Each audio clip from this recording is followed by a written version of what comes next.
Kinder Media Watch-u susturmaqdan ötürü şikayətlə, spamla hədələyirlər. Bir neçə gün əvvəl Space TV-də yayımlanan Gəl Danış proqramında səsləndirilən mentalitet qanunlardan üstündür kimi anti-hüquqi, qadınlara qarşı ayrı-seçkiliyi və zorakılığı təşviq edən ifadələri təhlil edərək ictimaiyyətə təqdim etmişdik. Vəkillər Kollegiyası və Bakı Dövlət Universitetinə müraciət ünvanlayacağımızı bildirmişdik.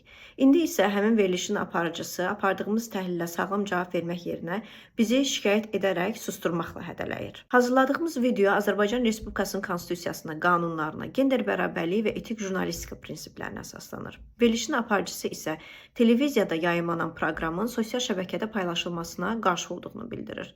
Görəsən niyə? Bəlkə bu əməllərin qanunazidd olduğunu bildikləri üçün. Biz qanunun aliliyini, qadınların hüquqlarını, peşəkar media yanaşmasını müdafiə etdiyimiz üçün hədələniriksə, bununla qarşı tərəf əslində demək istəyir ki, biz efirdən qadınları günahlandıran bir tərəfli informasiya yayacağıq, siz isə buna etiraz edə bilməzsiniz. Televiziyada yayımlanan bir proqramı səhifənizdə paylaşmayın, silin, yoxsa sizi şikayət edəcəm demək hansı məntiqə sığır?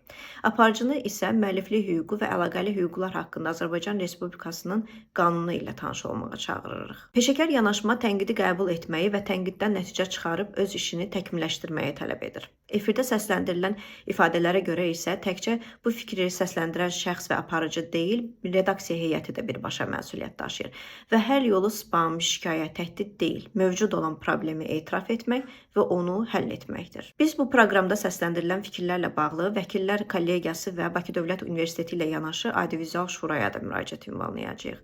Müraciətimizi və gələn cavabları sizinlə də paylaşacağıq.